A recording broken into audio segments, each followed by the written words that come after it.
अस्सलाम वालेकुम dear viewers, कैसे हैं आप सब लोग? I hope you all must be doing fine. I know I am recording and sharing the video, this review after so many days. Well, going on with the unpopular version and unpopular series of the contemporary known Urdu novels, तो आज बारी है सलार सिकंदर की. And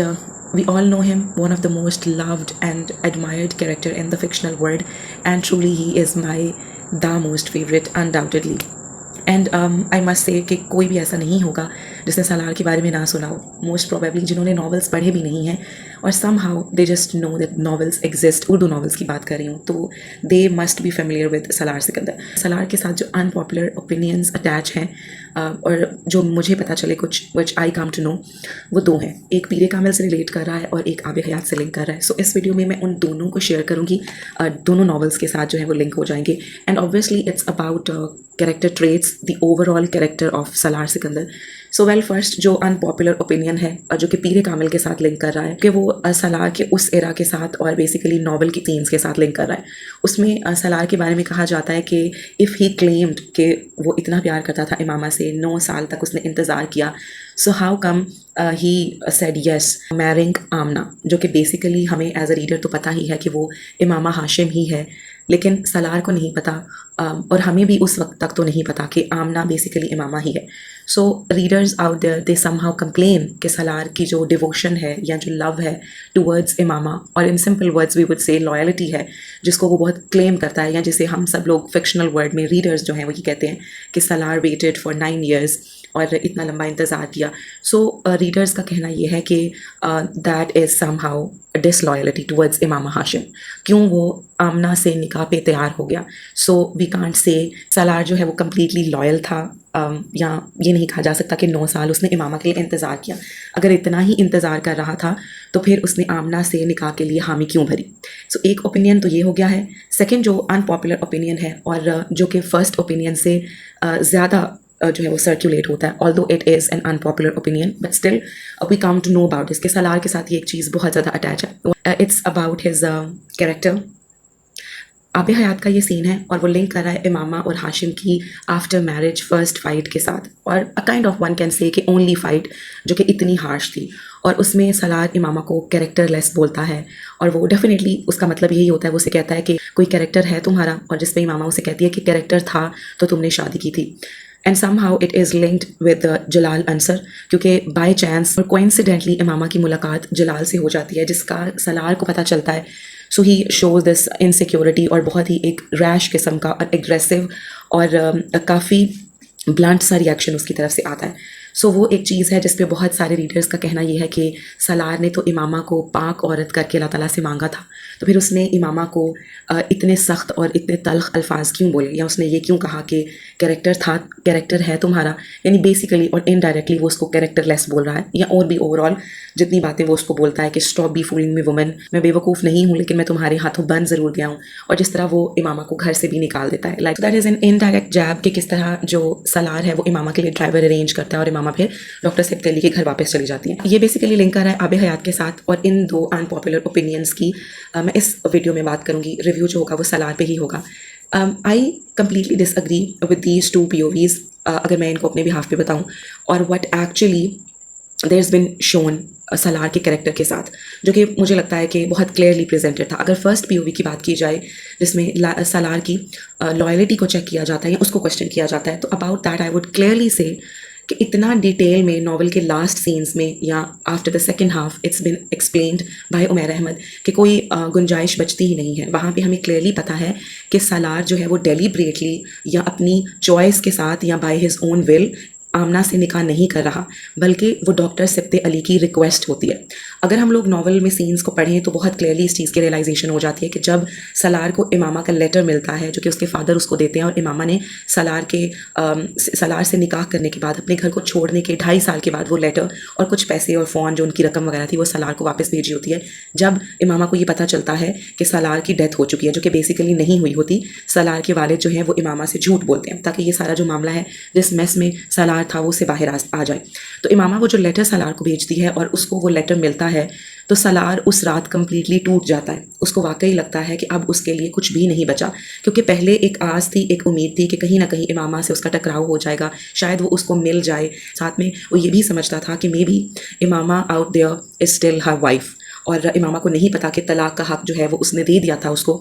while signing the निकाह papers, वो उसके अंदर मौजूद था। सो इन सब चीज़ों का सलार को एक थोड़ा सा आसरा होता है, या वो ये समझता है कि अभी भी इमामा ज़िंदा है और किसी ना किसी तरह उन लोगों का एक लिंक क्रिएट हो जाएगा, कनेक्शन है। लेकिन जब उसको वो लेटर मिलता है जिसमें इमामा को ये लगता है कि सलार की डेथ हो चुकी है और वो अब फ्री है इस चीज़ से, तो सलार की वो आस, वो उम्मीद और एक जो डोर है वो टूट जाती है, और वो उसके लिए बहुत तकलीफ दे होता है, क्योंकि definitely he is head over heels in love with Imama. वो एक रिस्पेक्ट, एक एडमिरेशन रखता है उसके लिए, और उसकी याद में ही वो टाइम भी गुजारा। तो फिर जब वो कोई ऐसा लेटर पढ़ रहा है और एक चीज़ उसको रियलाइज़ हो गई है जो उसने कभी सोचा नहीं था उसके साथ वैसे हो गया, वो तकलीफ़ के एक नए दोराहे पे खड़ा है, तो फिर वो समझ ही नहीं पा रहा कि अब उसको अपनी लाइफ को आगे कैसे चलाना है। और ये बात तो फिर वहाँ पे तो बहुत अच्छे से क्लियर है ही, लेकिन आबे हयात में भी सलार जब इमामा के साथ दोबारा ट्रैवल करता है बाय रोड लाहौर के उस सफ़र को दोबारा से याद करने के लिए, 9 साल पहले उन्होंने इकट्ठे ट्रैवल किया था, तो तब भी सलार इमामा को बहुत क्लियरली बोलता है कि मुझे लग रहा था कि एक उम्मीद थी जिसको मैंने उस रात फना होते हुए देखा, मुझे लग रहा था कि इतनी लंबी ज़िंदगी मुझे दे दी गई है, अब मैंने क्या करना है उस ज़िंदगी का,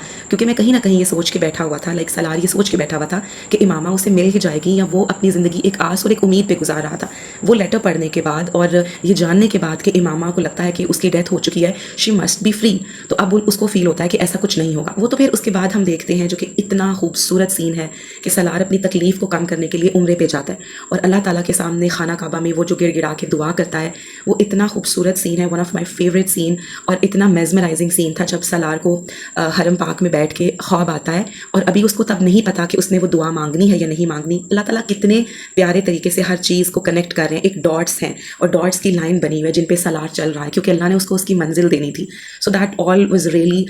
mesmerizing for me. It was such a beautiful thing to read. जब सलार को वो ख्वाब आता है कि वो किस तरह खाना काबा में खड़ा है, अल्लाह ताला के घर के आगे खड़ा है और खाना काबा का दरवाज़ा खुला है और वहाँ से रोशनी फूट रही है और इमामा उसके पीछे खड़ी है, वो सारा सीन इतना प्यारा लिखा हुआ है, आपको रोंगटे खड़े हुए महसूस होते हैं उसको पढ़ते हुए। तो जब सलार वो ख्वाब देखता है तो वो अल्लाह ताला की तरफ से डेफिनेटली ख्वाब में उसको एक इशारा है कि मैंने आज तक कभी भी अपने मुँह से दुआ में इमामा को अपने लिए नहीं मांगा, मैंने इमामा की सलामती के लिए बहुत दुआएं की हैं, उसकी खैर के लिए बहुत दुआ की है।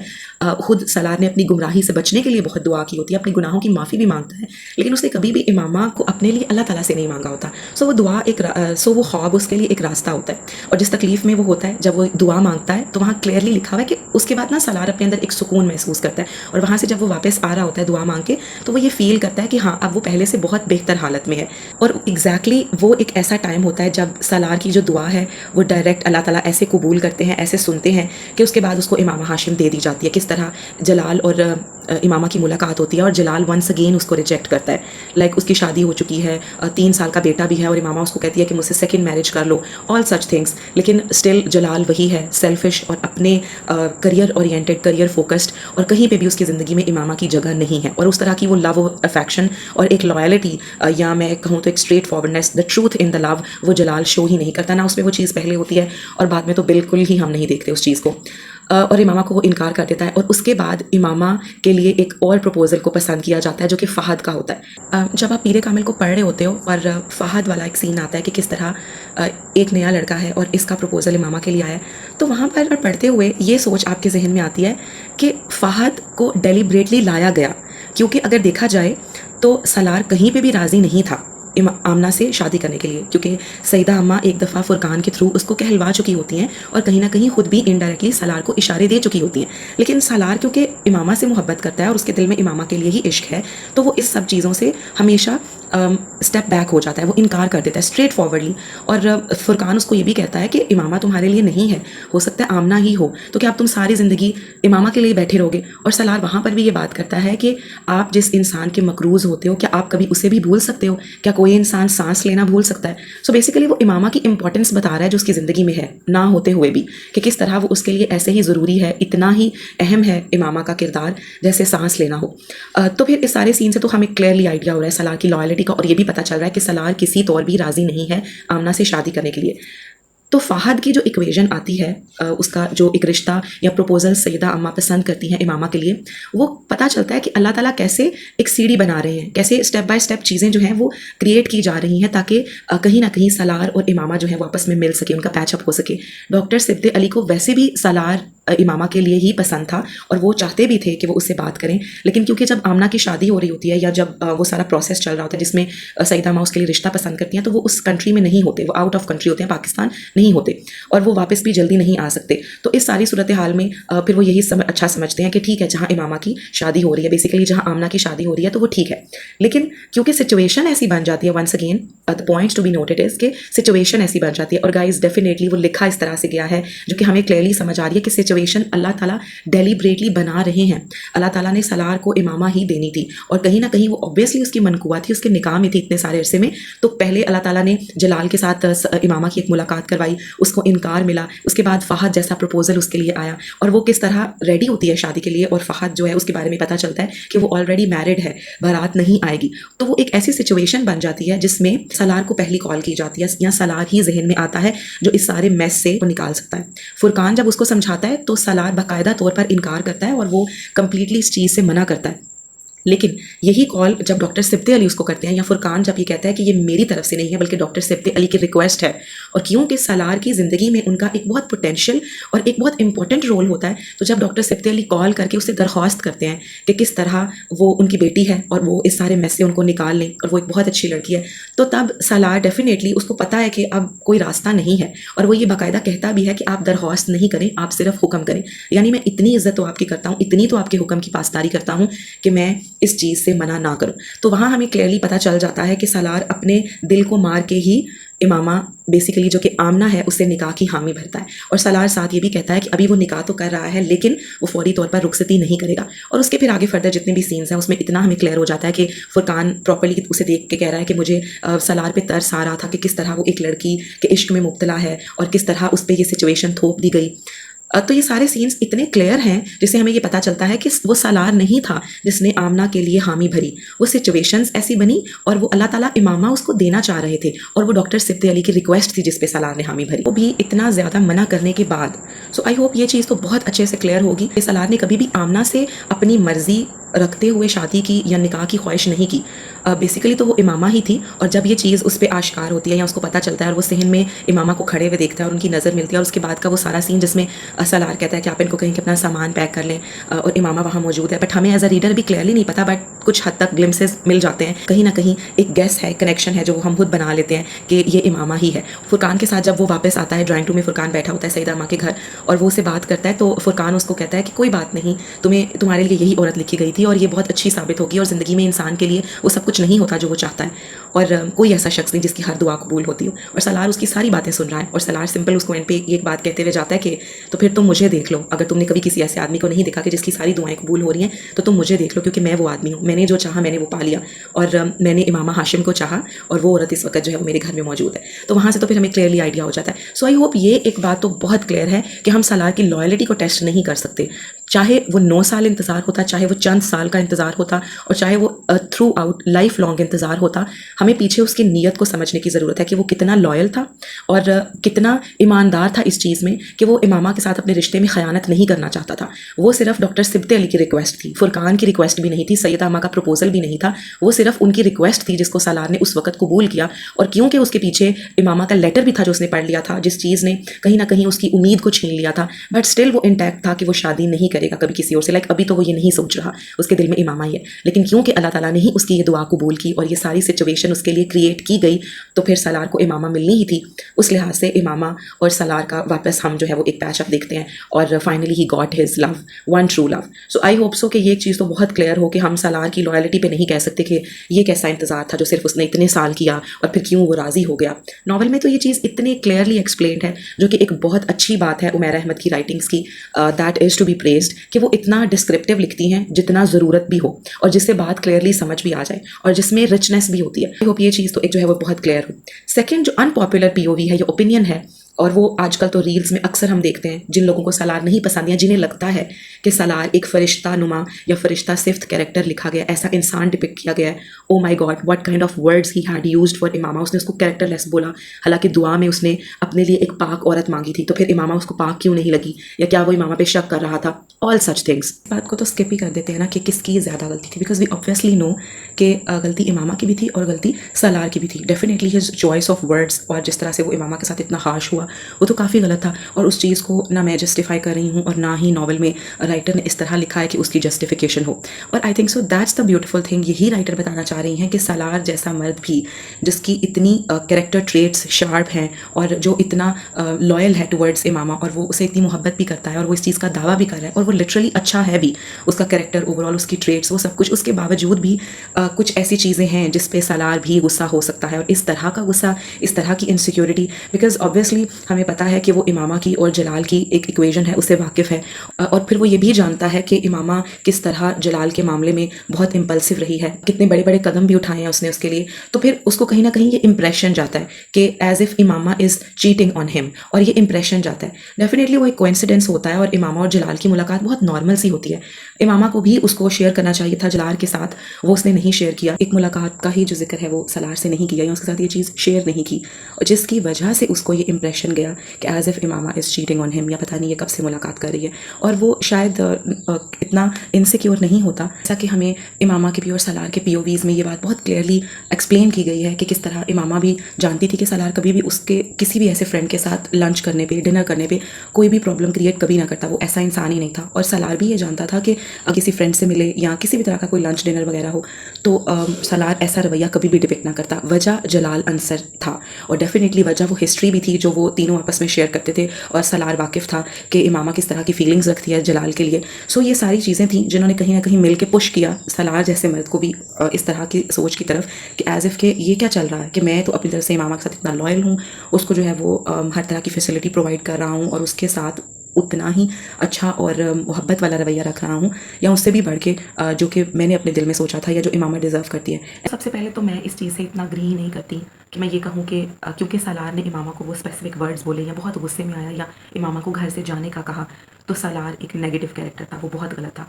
मैं इस POV के साथ अग्री नहीं करती। क्यों? क्योंकि मैं सलार को उसके आफ्टर मैथ्स में भी देख रही हूँ कि किस तरह से वो उस सारे अमल पे शर्मिंदा है, और कैसे वो टिपिकली बिहेव नहीं कर रहा। दैट्स व्हाट इम्पोर्टेंट ना, that's make him this character कि अच्छा वो स्टैंड आउट कर रहा है बाकी सब में। सबसे पहले तो जब इमामा मिली है जलाल अंसर से, तो वो नॉर्मली कोई इतनी बड़ी बात नहीं है, क्योंकि वो एक कोइंसिडेंस था, बिल्कुल नॉर्मल सी एक मुलाकात थी। लेकिन एज आई सेड अर्लियर, और सलार खुद भी इस चीज़ को कन्फेस करता है कि वो इमामा की जज्बातियत से वाकिफ़ है जलाल अंसर की तरफ, जो कि पहले थी। और क्योंकि अभी भी कहीं ना कहीं सलार को ऐसा लग रहा है कि हो सकता है कि इमामा के दिल में वही मोहब्बत या एक जज्बातियत या कुछ हद तक फीलिंग्स जो हैं वो इंटैक्ट हैं, और उसको ये पता है कि इमामा इस मामले में कितनी बेख्तियार है और इम्पल्सिव है, तो इस चीज़ को लेके वो इनसिक्योर है। सेकेंडली,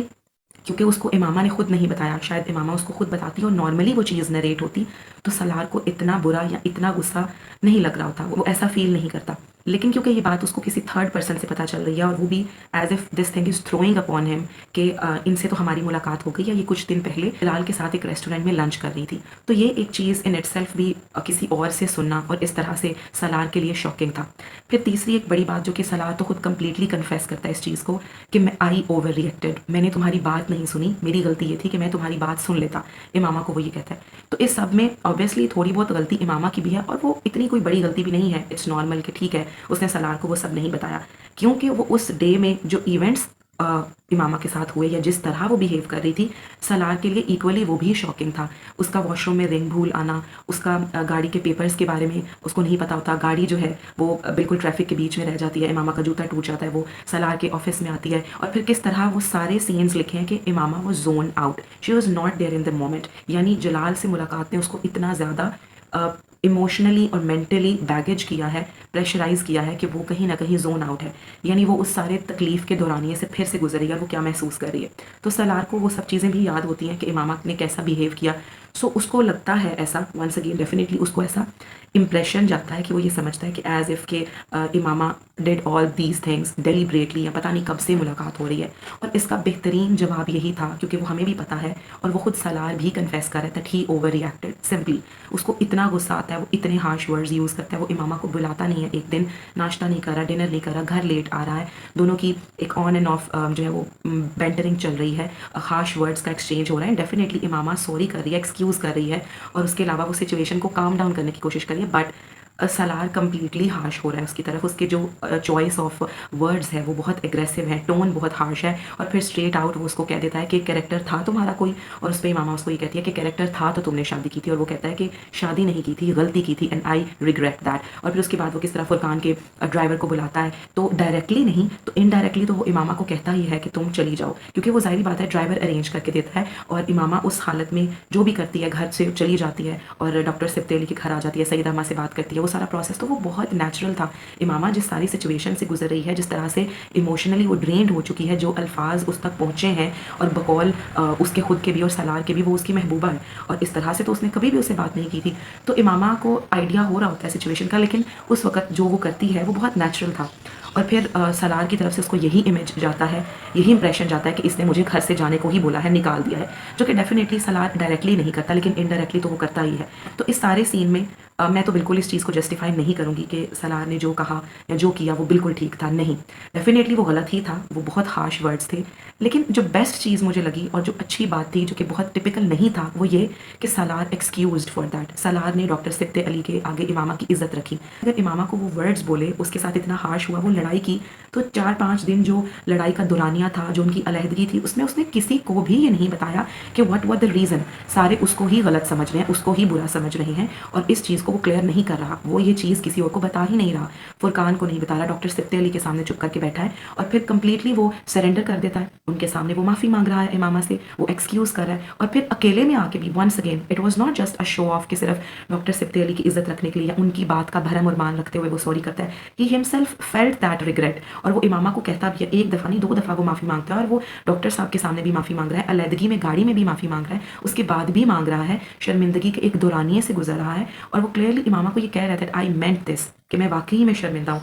मुझे नहीं पता कि मुझे इतना गुस्सा क्यों आया। और इमामा को भी पता होता है कि वो इतना गुस्सेल तो नहीं है जितने सारे अरसे में वो उसके साथ रह रही है। खुद सलार भी ये जानता है कि पिछले 9-10 साल में तो ऐसा मौका कभी आया ही नहीं कि उसको इस तरह से गुस्सा आए, और वो कम्प्लीटली और ट्रूली कन्फेस कर रहा है कि ही ओवर रिएक्टेड, उसने इमामा की बात नहीं सुनी, ये गलती हुई उससे, और साथ में उसको ये इंप्रेशन जाता है, उसको ये लगता है कि कहीं ना कहीं जलाल उसके लिए अभी भी खास ही होगा, जिसको इमामा फर्दर क्लैरिफाई भी कर देती है कि वो उसके लिए अब कोई आदमी ही है, यानी वो उसके लिए कोई खास आदमी नहीं है, ना ही उसके दिल में उसके लिए कुछ वैसी फीलिंग्स हैं। डेफिनेटली वो तकलीफ़ का एक दौरानिया था, एक प्रोसेस था, या दिन था, या बुरी यादों का एक सिलसिला था जो जलाल के साथ मुलाकात से दोबारा रिवाइंड हो गया, और उस वजह से Imama she was in that condition. लेकिन उसका मकसद या मतलब हरगिज़ ये नहीं था कि वो सलार को चीट कर रही है, या वो एक डिसलॉयल औरत है, या वो उसकी तरफ कोई गलत रवैया रख रही है, या उसके दिल में फीलिंग्स हैं। और ये चीज़ वो सलार को एक जुमले से क्लियर कर देती है कि वो उसके लिए अब कोई आदमी ही है। और फिर उस पर भी जो बेस्ट बात थी वो ये थी कि गाड़ी में आके जब वो दोनों बैठे अपने घर वापस जा रहे हैं, डॉक्टर सिब्ते अली के घर से वापसी पे सलार इमामा को लेके जा रहा है, तो इमामा भी उससे एक्सक्यूज़ करती है, क्योंकि उसको पता है कि कहीं ना कहीं मेरी गलती भी थी। जलाल के बारे में सलार ही सिर्फ जानता है, और अगर आज ये डॉक्टर सिब्ते अली के सामने मेरी इस बात को खोल देता या बता देता कि किस तरह मैं जलाल से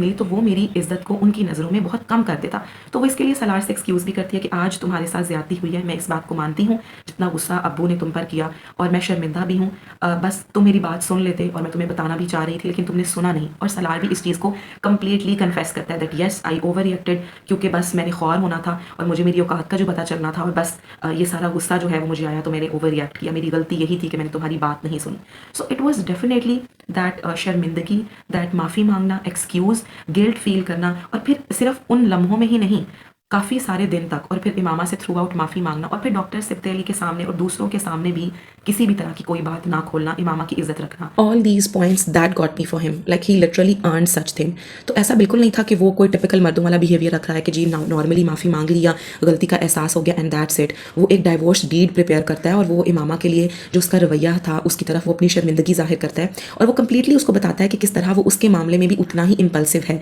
कि आइंदा कभी उनके दरमियान कोई ऐसा लड़ाई झगड़ा हुआ और उसमें सलार फिर वंस अगेन तल्ख हो जाए तो उसको इमामा को नहीं पता कि वो सलार उसको अपने साथ बांधे रखने के लिए या अपने साथ जोड़े रखने के लिए किसी भी किस्म के फेयर एंड फाउल को क्रॉस कर सकता है। वो ये नहीं देखेगा कि क्या गलत है क्या सही है, यानी वो उसके मामले में भी इतना ही बेइख्तियार है, इतनी ही मोहब्बत वो उसकी तरफ करता है। सो बेसिकली तो यही चीज़ दिखाना चाह रही हैं राइटर, या बताना चाह रही हैं कि सबसे पहले तो सलार, बेशक हम उसको जितना मर्जी एडमायर कर लें, लेकिन कुछ चीज़ें बीइंग हस्बैंड और बीइंग अ मैन वो उसमें डिपिक्ट की गई हैं। हम हमेशा ये कहते हैं ना कि सलार का कैरेक्टर बहुत आइडियलिस्टिक है और ओवर द टॉप अच्छा है, लेकिन अगर आप उसको समझ के पढ़ो और आप नोट करो तो he did portray such things. Glimpses में हम उसके अंदर ये चीज़ें देखते हैं कि किस तरह वो भी रिएक्ट करता है, उसको भी गुस्सा आया है, किन प्रोसेस से वो भी गुजरा है, वो भी सीख रहा है, और ज़रूरी नहीं कि वो भी हर बात ही इमामा की मान ले। It were just all those things जो वो इमामा के लिए एफर्ट पुट कर रहा है, वो हमें इतनी एडमायरेबल लगती है कि वो हम कॉमनली या नॉर्मली मर्दों में नहीं देखते। They are mostly in their typical cocoon, और सलार वो टिपिकलिटीज़ नहीं कर रहा। सलार आम मर्दों की निस्बत इमामा की तजलील नहीं कर रहा लोगों के सामने भी, और अगर उसने खुद भी इतने बुरे अल्फाज बोले हैं, इतना गुस्सा डिपिक्ट किया, तो वो माफ़ी मांग रहा है, वो शर्मिंदा हो रहा है, और वो अपनी सोच पे इतना शर्मिंदा है कि वो इमामा को फेस नहीं कर रहा, उसे नज़रें नहीं मिला पा रहा, और फिर उसके अलावा वो एक डाइवोर्स डीड भी प्रिपेयर करता है और वो इमामा के लिए एफर्ट्स कर रहा है। सो ऑल दीज थिंग्स, ये लिखा इस तरह ही गया है और दिखाया ऐसा ही जा रहा है कि आपसे गलतियां हो रही हैं, आप रिश्ते में ये सब चीज़ें कर रहे हो क्योंकि you are normal human beings, ये चीज़ें हो जाती हैं। It's just the overall behaviour या आफ्टर मैथ या आपका उसके बाद बिहेवियर है कि आप कैसा रवैया डिपिक्ट करते हो, आप उस पर शर्मिंदा हो, आप उसके लिए एफर्ट कर रहे हो एक्स्ट्रा या नहीं, आप उस अमल को जस्टिफाई नहीं कर रहे, और एटलीस्ट सलार ऐसा कुछ भी नहीं करता। और यही प्लस पॉइंट्स थे जिसकी वजह से मुझे ऐसे लगा कि अगर सलार ने इमामा की तरफ, उसके दिल में एक इनसिक्योरिटी आ गई थी, वो ये सब कुछ फील कर रहा था, उसने इमामा को घर से जाने के लिए बोला या निकाल दिया, तो इसके बाद जिस तरह से वो इमामा की तरफ शर्मिंदगी का इजहार कर रहा है और अपने अमल से वो ये दिखा रहा है, सिर्फ जुबान से नहीं, अपने अमल से ये दिखा रहा है, और उसको सच में अपने आप में बुरा लग रहा है, गिल्टी फील कर रहा है, दोज वर द थिंग्स जो कि हाँ उसको डिफ्रेंशिएट करती हैं कि yes he did not behave typically, उसने वाकई ही उसके बाद एफर्ट की हैं, कुछ बेहतर किया है। सो ये चीज़ें उसको काफ़ी पॉइंट्स अर्न करवा देती हैं। तो मुझे लगता है कि उमैरा अहमद भी इस तरह से रिलेशनशिप्स को लिखती हैं इतनी डेप्थ के साथ, इतने इमोशंस ऐड करके और सिचुएशंस ऐसी क्रिएट करके कि वो इक्वली रियलिस्टिक टच देती हैं, और साथ में हम लर्न भी कर रहे हैं that we could be like this. Imama भी अपनी जगह पे बहुत शर्मिंदा है, ऐसा नहीं है कि वो सलार से माफ़ी मंगवा के बहुत खुश है, गाड़ी में आके सलार से माफ़ी मांग रही है, और वो जानती है कि आज सलार के साथ ज्यादती हुई है, क्योंकि वो वहाँ बैठे हुए भी क्लियरली कह रही है कि अभी सलार बोलेगा जलाल के बारे में और अभी मेरी इज्जत जो है वो बहुत कम हो जाएगी मेरे अब्बू की नज़रों में। और सलार ऐसा नहीं करता, और रिमेंबर सलार ऐसा 2 दफ़ा नहीं करता। This is such a positive quality in him जो कि बहुत कम होती है मर्दों में। They do not do such kind of an acts. वो इस तरह से एक चीज़ ही नहीं करते, क्योंकि हम नॉर्मल ह्यूमन बींग्स जब हमारे अपने ऊपर कोई भी बात आती है तो हम ये नहीं देखते फेयर एंड फाउल, बस अपनी उस चीज़ को क्लियर करने के लिए we straight out do what we have to do in that time, या अपनी फेवर में।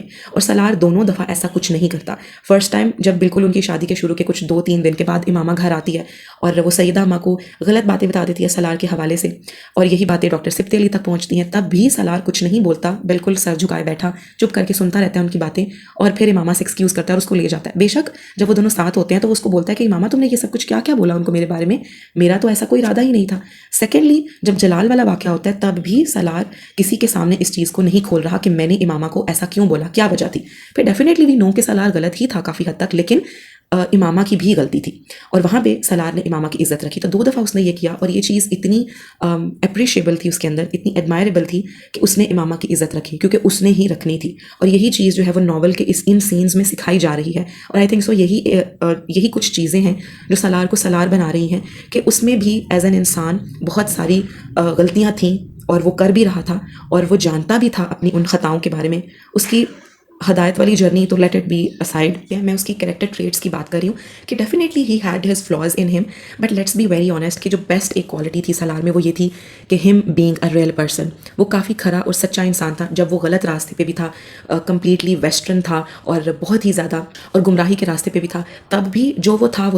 He never ever preached such things जो वो नहीं है, यानी उसके वर्ड्स में और उसके अमल में कभी भी हमें कॉन्ट्रेरीनेस नज़र नहीं आई। उसके अलावा जब फिर वो हदायत के रास्ते पे चल पड़ा है और उसके बाद फिर जो हम उसको overall second half of the novel पीर कामिल में भी देखते हैं और आब हयात में भी, तो वहाँ पर भी जो वो बोल रहा है, his words and his actions they match with each other. और एक मुसलमान होने के नाते भी उसमें वही जेन्युइननेस और वही ट्रूथ दिखाया गया है जो कि बेसिकली एज अ मुस्लिम होना चाहिए। और आई थिंक सो इस चीज़ को उमैर अहमद ने इतने अच्छे से लिखा है by comparing it with other few मुसलमान जो कि पीर कामिल में भी और आब हयात में भी पोर्ट्रेट है इन द फॉर्म ऑफ जलाल अंसर, साद है और फिर उसका बेटा एहसन भी है। यानी कि वो किस तरह के मुसलमान हैं जो कि बेसिकली हम ज़्यादातर वैसे ही हैं कि हम लोगों का एक मेजर हिस्सा बुरे कामों में भी इन्वॉल्व है, इंडल्ज है, और उसके साथ हम नमाज वगैरह भी पढ़ लेते हैं और सोमो सलात के पाबंद भी हैं, और फिर हम अपनी प्रीचिंग्स और टीचिंग स्टार्ट कर देते हैं कि हम बहुत जेन्युइन हैं और दूसरे इंसान में तो वो फ्लॉज हैं। लेकिन सालार कभी भी ऐसा नहीं करता। जब वो गलत भी था तो वो तब भी उस गलत को उसी नज़रिए से देख रहा था कि yes this is my code of life और मैं इसको ऐसे गुजार रहा हूँ। और जब वो अच्छा इंसान भी हो गया तो तब भी वो खुद को अच्छा नहीं समझ रहा,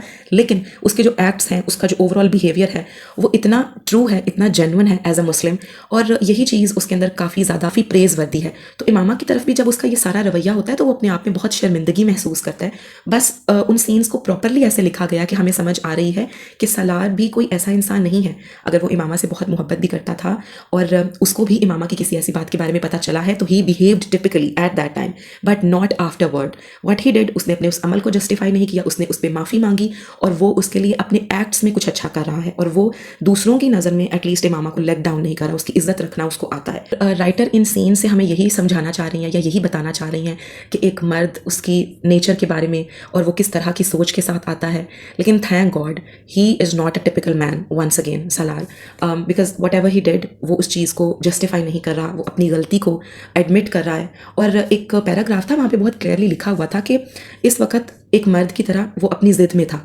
बेशक वो गलत था या सही था, उसको इस चीज़ की परवाह नहीं थी। और शादी के बाद ये पहला ऐसा मौका आया था जहाँ पे वो इस किस्म के क्लैश जो है वो इमामा के साथ फेस कर रहा था और उसको इस चीज़ की अब परवाह नहीं थी कि वो गलत है या सही है। अभी वो गुस्से में है और उसको अपने लिहाज से ये गलत लग रहा है या उसके दिल में ये इनसिक्योरिटी है, तो फिर बस वो इस एक स्टैंड पे अटका हुआ। और फिर उसको पता था डेफिनेटली जैसे उसका गुस्सा कम हुआ तो उसने ये सब कुछ नोट किया या फील किया कि मैं तो कितना ही गिर गया था और मैंने किस तरह के अल्फाज का चुनाव किया और मैंने इमामा के साथ ये सब कुछ किया। और फिर वो इमामा को खुद भी बोल रहा है, कितनी दफ़ा माफ़ी मांगने के बाद भी उसकी शर्मिंदगी का अंदाज ऐसा लिखा गया कि वो माफ़ी फेक नहीं लग रही या उसके दिल में तन्हाई में भी रिग्रेट है। वो इमामा से नज़रें नहीं मिला पा रहा और वो डॉक्टर सिप्ते अली के सामने अपना सर नहीं उठा पा रहा। उसको अपने आप में इतना बुरा लग रहा है कि मैं एक इंसान हूँ, मैं इतना गिर सकता था, मैंने ये सब कुछ बोला और मैंने ये भी परवाह नहीं की कि इमामा सेफली जाएगी भी यहाँ से, सेफली मेरे घर से जाएगी भी या नहीं, या उसके साथ कोई हादसा ना पेश आए। और ये सब बातें वो इमामा को कहता भी है और वो ये इसको कहता है कि बहरहाल मैं एक इंसान हूँ और दोबारा भी मैं शायद कभी तुम्हारे साथ ऐसा कर दूँ तो मुझे नहीं पता, लेकिन यह कि मैं तुम्हें सिक्योरिटी देना चाहता हूँ और इसलिए मैंने ये सारा डाइवोर्स डीड प्रिपेयर किया है। और क्योंकि मैं खुद अपने आप से डर गया हूँ, मैं इतना गुस्सा तो कभी नहीं कर सकता था, मैंने इस चीज़ की फिक्र भी नहीं की कि तुम घर हैरियत से पहुँचोगी या नहीं। तो वो ये सारी चीज़ें इतनी क्लियरली लिखी हुई हैं और इनको साइको एनालाइज किया जाए तो आपको क्लियरली समझ आ रही है कि सालार कैसा रवैया दिखाना चाह रहा है। So to me he is definitely one of the best written character. और इस तरह से अगर मर्द हो जाएं तो क्या ही बात है हमारे माशरे में। और एक और वजह यह है कि हम सब क्यों सालार को इतना एडमायर कर रहे हैं, जो कि सोचने वाली बात भी है, वो यही है कि ऐसे मर्दों की बहुत किल्लत है हमारी सोसाइटी में। आप हार्डली 1 या 2% ऐसे लोगों को देखोगे, क्योंकि जब ऐसी अच्छी क्वालिटीज़ ना पैदा होती जा रही हैं और नहीं मिल रही तो फिर डेफिनेटली जब फिक्शनल वर्ल्ड में या कैरेक्टर्स को ऐसे लिखा जाएगा और उनमें इस तरह की चीज़ें दिखाई जाएंगी, उनको एक अच्छा मुसलमान दिखाया जा रहा है, एक अच्छा इंसान दिखाया जा रहा है, वो अपनी गलती पे माफ़ी मांग रहे हैं, there is no manliness and domination, in fact it's all about love and respect towards your partner. और ये सारी चीज़ें सालार दिखा रहा है, जिसकी वजह से हम इतना सुकून ओवर करते हैं उसके कैरेक्टर पे। एटलीस्ट मैं तो यही क्वालिटीज़ हैं जिनकी वजह से उसको इतना एडमायर करती हूँ और बहुत कम ही मर्दों में आपको ऐसी क्वालिटीज़ जो है वो देखने को मिलती हैं। और इक्वली हम सब लोग अक्सर ये कहते हैं कि सालार को शायद एडमायर इसलिए किया जाता है because it's his love towards Imama या द जर्नी ऑफ 9 years जिसमें वो इमामा से दूर रहा है और ये फैसिनेशन है, ओहो इतना लंबा अरसा, क्या ही बात है सालार की। But for me somehow it's the other way around, like I literally pray के जैसी हदायत सालार को मिली और जिस तरह वो हर चीज़ से किनारा कशी कर रहा है, वो हर तरह के गुनाह को तर्क कर रहा है और वो अपने लिए सिरात मुस्तकीम को थाम रहा है, ढूंढ रहा है उसने, उसको वो मिला है और फिर वो उस पर चल पड़ा है। तो उस तरह की हदायत मिल जाए और उस तरह से अगर हम लोग अपने अंदर वो चीज़ें अडॉप्ट कर लें तो क्या ही बात है। सो मेरे लिए that was the thing that got him कि वाओ दिस इज़ द सालार। और ये एक कैरेक्टर ऐसा है, मैं उस चीज़ पर ज़्यादा सुकून हो रही होती, मुझे इमामा और सालार की हदायत की जर्नी, उन दोनों का अल्लाह ताला और नबी पाक सल्लल्लाहु अलैहि वसल्लम की मोहब्बत के लिए सब कुछ छोड़ना और एक प्रैक्टिकल मुस्लिम बनना जैसा कि हमारा दीन भी रिक्वायर करता है, ये चीज़ें थी जो मेरे लिए ज़्यादा एडमायरेबल हैं पीरे कामिल में भी और आब हयात में भी, रादर दैन कि मैं जस्ट सिर्फ ये कहूँ कि उनकी love story. Definitely that love story, that trust, that loyalty, that love and faith toward each other, that's a benchmark. लेकिन स्टिल जो चीज़ें एक हदायत की जर्नी लिखी गई है और फिर जिस तरह से सलार में चेंज आया और जिस तरह से इमामा ने वो सब कुछ अपने लिए तलाश किया और वो इस राह पे निकल पड़ी, that's perfect, that's such a beautiful thing. और फिर उस पर सलार को जो ख्वाब आता है, और मैं हमेशा ये सोच रही होती हूँ, ऑब्वियसली इट्स फिक्शन और नॉवल है और फिक्शनल कैरेक्टर्स हैं, बट हम पढ़ने वाले इतने होक्ड होते हैं that we create all such thing. तो मैं ये सोच रही होती हूँ कि वो ख्वाब और अल्लाह ताला का वो दुआ कबूल करना और अल्लाह ताला का लिटरली सलार से इतना प्यार करना जैसे दिखाया गया, लिखा गया, that's such a beautiful thing. फिर यानी इस तरह, यानी आपको वो चीज़ मिल जाए तो फिर आपको चाहिए ही और क्या। And no doubt Salar also he proved himself. Remember, वो एक सौलेह मर्द हो गया लेकिन स्टिल ही इज सेइंग कि मुझे पाक और सौलेह मर्द ना कहा जाए। मैं सब कुछ हो सकता हूँ लेकिन शायद ये नहीं हूँ, क्योंकि मेरे से तो बहुत अच्छे मर्द हैं। क्योंकि उसको अपने उन गुनाहों पे शर्मिंदगी है और उसको अपनी वो सारी जर्नी याद है जब वो बुरे कामों में इन्वॉल्व था। तो उसने कभी भी बूस्ट नहीं किया इस चीज़ पे कि ओ वाओ अब मैं ये सब कुछ छोड़ चुका हूँ। इनफैक्ट जब वो सूद को तर्क कर रहा होता है तो वो इमामा को कहता भी है कि मुझे अब अल्लाह से शर्म आ रही है कि मैं एक दफ़ा दोबारा अल्लाह से मौका मांगूँ। मैंने बहुत साल पहले मारगिला की पहाड़ियों पर अल्लाह ताला से रोके इल्तजा की थी कि मुझे एक मौका और दे दे, और अल्लाह ने मुझे वो मौका दे दिया और मैं छोटे गुनाहों को छोड़ के बड़े गुनाहों में आ गया। लाइक मैं सूद जैसी एक लानत के साथ अटैच हो गया और अब मुझे शर्म आ रही है कि अल्लाह ताला जो है वो मुझे दोबारा मौका देंगे या नहीं। तो दीज आर सच थिंग्स जो कि इतनी खूबसूरती से लिखी गई हैं जो आपको सलार की तरफ एक रिस्पेक्ट और एक अट्रैक्शन फील करवाती हैं, अगर आप इसको इस तरह से समझो और देखो तो। And I think so this is one of the reason कि नॉवल को, पीरे कामिल को इतना इमेंस फेम मिला। और फिर आब हयात तो आगे फर्दर एक डिफरेंट सब्जेक्ट पे है, लेकिन definitely it also got this much attention and love from the readers. So hats off to Umera Ahmad, इतना खूबसूरती से वो लिखती हैं और जिस तरह वो रीडर्स को हुक करती हैं अपनी राइटिंग्स के साथ, that's such a thumbs up. So this was all from my side. I hope कि ये POVs आपको जेन्युइन लगे हों या वाकई ऐसे लगा हो कि ये अनपॉपुलर ओपिनियंस लिटरली अनपॉपुलर ही हैं, क्योंकि बहुत थोड़ी ही आवाम है और जो सलार को इस तरह देखती है, और काफ़ी गलत ही है कि इस तरह से देखा जाए या फिर उसको लिमिटाइज़ कर दिया जाए कि वो कोई एक बुरा इंसान था या वो इतना तो अच्छा नहीं था, क्योंकि राइटर ने उसको इतना अच्छा दिखाया ही नहीं। वो सिर्फ वो ट्रेट्स ऐसी हैं जो कि हमें अपने मर्दों में इर्द गिर्द नहीं देखने को मिल रही, और सलार में वो सब कुछ है और वो जस्टिफाई नहीं करता उन गलत चीज़ों को। और उसकी हदायत की जर्नी है इतनी खूबसूरती से लिखी गई, और फिर उसकी एफर्ट्स हैं, लॉयल्टी है टुवर्ड्स इमामा, जो वो ये सब कुछ दिखा रहा है, जो हमें कहीं ना कहीं पुश करती हैं कि ओ वाओ, सलार जैसा आइडियलिस्टिक कैरेक्टर ऐसा तो है ही नहीं, क्योंकि हम अपने इर्द गिर्द वैसे मर्दों को देख ही नहीं रहे। अदरवाइज उमैरा अहमद लिख के ऐसा ही कुछ बताना चाह रही हैं कि अगर इस तरह से मर्दों में कुछ क्वालिटीज़ हों और औरतें भी उस तरह से ही कंप्रोमाइजिंग नेचर वाली, या एडजस्टेबल हों या फिर लॉयल हों या ट्रस्टवर्दी हों जैसे इमामा भी थी, तो relationships could be this much beautiful. और किस तरह से फिर ओवरऑल सारा कुछ लिखा गया। तो मुझे ये सब चीज़ें छोटी छोटी बहुत अच्छी लगती हैं नॉवल में, इन दोनों में, इनके कैरेक्टर्स में और सलार में। तो मेरे लिए तो he is one of the most favourite character of mine. In fact मैं आप लोगों के साथ वैसे ही जस्ट एक फन फैक्ट शेयर कर देती हूँ। इट्स स्लाइटली चीज़ी और फनी भी है।